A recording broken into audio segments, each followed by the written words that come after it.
The courthouse steps seemed steeper than usual as I climbed them that Tuesday morning, my daughter Emma's drawings tucked safely in my briefcase. She'd made them during our last weekend together, stick figures of us at the park.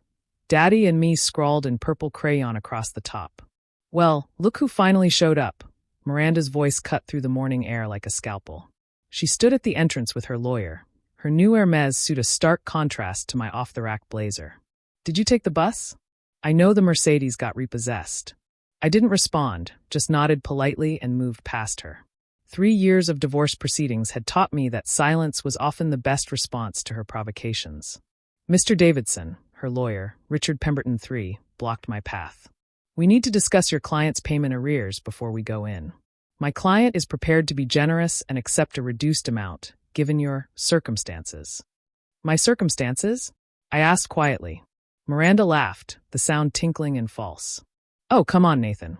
Everyone knows your little startup failed. What was it called again? Digital something? Another one of your big dreams that went nowhere. Digital Dynamics. The company I'd started in our garage while she spent her days at the country club. The company she'd mocked relentlessly until I'd stopped mentioning it at home.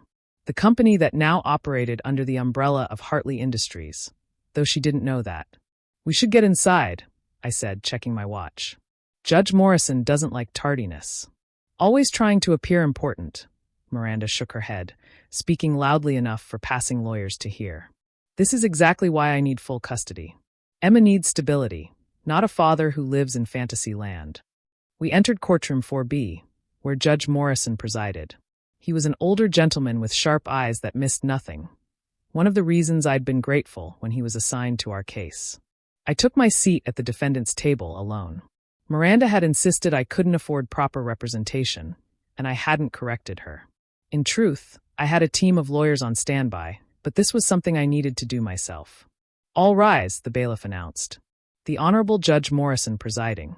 Judge Morrison settled into his chair, reviewing the papers before him. We're here for the custody modification, hearing in Davidson v. Davidson.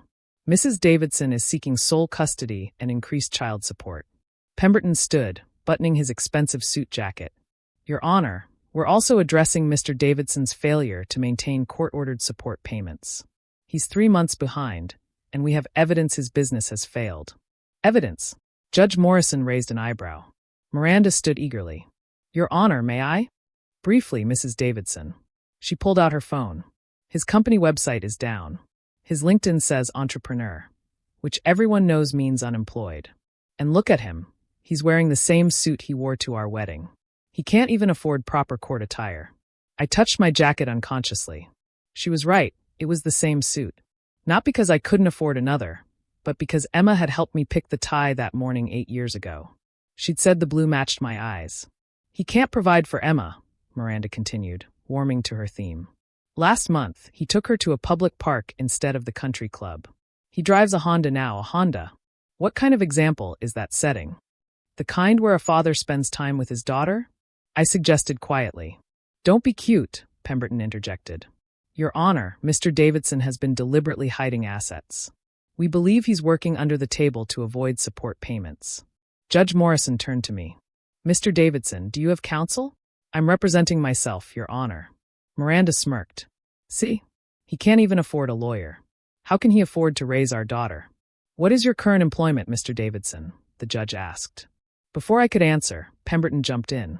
He'll probably claim to be a consultant or some other made-up job.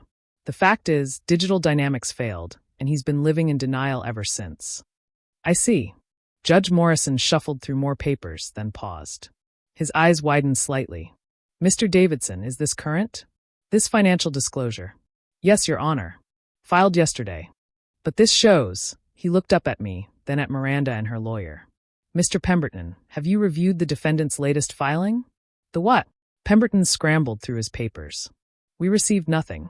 It was filed with the court at 4:47 p.m. yesterday, Judge Morrison noted. Properly served to your office.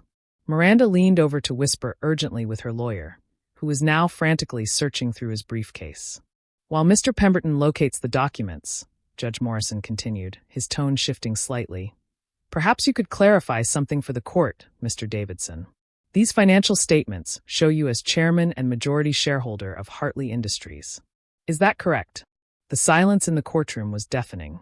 That's impossible, Miranda blurted out. Hartley Industries they're huge. They just acquired Technova for $2 billion. It was in the Wall Street Journal. 2.3 billion, I corrected quietly. And yes, Your Honor, that's correct. Pemberton's pen slipped from his fingers, clattering onto the floor. You're lying, Miranda's voice rose. This is another one of your schemes. Judge, he's fabricating documents. Mrs. Davidson, Judge Morrison's voice was stern. These are certified financial statements, verified by Ernst & Young. Are you suggesting this court is easily deceived? I opened my briefcase and pulled out a folder. Your Honor, if I may provide some context? Please do. Digital Dynamics didn't fail. We pivoted, rebranded, and merged with 2 other startups I'd been advising. Within 18 months, we'd secured venture capital funding. Within 3 years, we'd gone public under the Hartley Industries name. But you never said anything, Miranda stammered. You drove that old Honda. You wore the same clothes. You let me think. I let you think what you wanted to think, I said simply. Every time I tried to tell you about the company's progress, you laughed. Called it my little hobby. Said I should get a real job like your friend Jennifer's husband. I pulled out another document. This is a trust fund established for Emma 3 years ago. It currently holds $12 million for her education and future. Every failed child support payment was actually deposited there, earning interest. Miranda's face had gone from red to white. Why didn't you tell me? I tried. The night I closed our series of funding, I came home with champagne. You told me to stop wasting money on cheap wine and fantasies. The day we went public, I tried to call you. You said you were too busy with your tennis lesson to listen to another startup story. Judge Morrison reviewed the trust documents. This is comprehensive. Mr. Davidson, why maintain the pretense? Because I wanted to know if Miranda would let me see my daughter when she thought I had nothing. I wanted to know if her love for Emma was stronger than her hatred for my failure. I looked at my ex-wife. I got my answer. Your Honor, Pemberton tried to recover. Regardless of Mr. Davidson's unexpected success, the custody issue remains. My client provides a stable home environment. Stable? I interrupted, pulling out more papers. Your Honor, these are credit card statements showing Mrs. Davidson has spent over $400,000 in the last 6 months. Designer clothes, trips to Europe, a new car every year. All while claiming she needs more support for Emma's sake. I pulled out a small notebook. This is Emma's diary from her time with her mother. May I read an entry? Judge Morrison nodded. Mommy was on the phone all day. She said I couldn't go to art class because she needed her nails done. I wish Daddy was here. He always takes me to art class, even in his old car. My voice caught slightly. There are dozens of entries like this. How did you get her diary? Miranda demanded. Emma gave it to me. She said she wanted the judge to know how she really felt since nobody ever asks her. Your Honor, I continued. I may have hidden my financial status, but I never hid my love for my daughter. Every weekend, we go to the park. Not because I can't afford the country club, but because she loves feeding the ducks. I drive an old Honda because she named it Blueberry and insists we keep it. I wear this suit because she helped pick it out. I pulled out my phone. These are photos from our weekends together.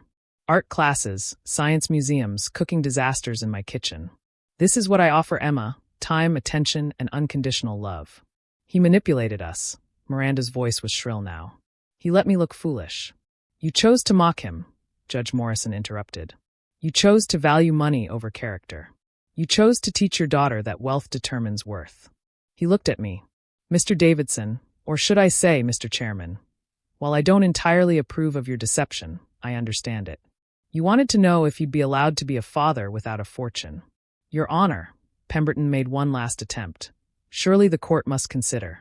What I consider, Judge Morrison's voice was final, is the best interest of the child. A father who spends every weekend with her versus a mother who sees her as an accessory. A father who saved millions for her future versus a mother who spends it on herself. He picked up his gavel. I'm granting joint custody with primary residence to Mr. Davidson. Mrs. Davidson will have weekends, supervised for the first 3 months. Child support is terminated, given Mr. Davidson's financial status and the existing trust fund. This is outrageous. Miranda stood. I'll appeal.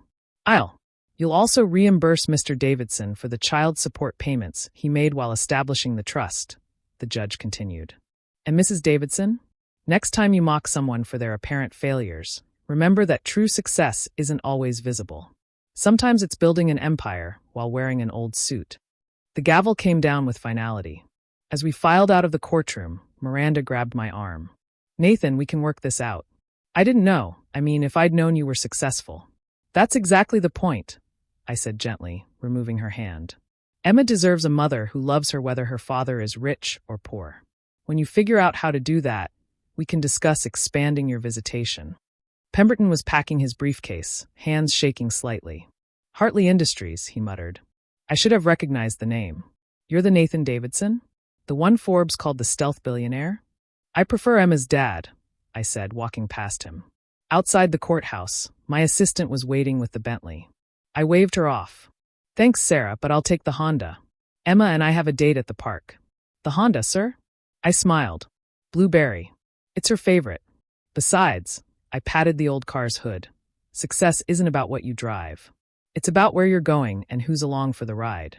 As I drove away, I saw Miranda in my rearview mirror, standing on the courthouse steps in her designer suit, finally understanding that all the money in the world couldn't buy what I'd had all along.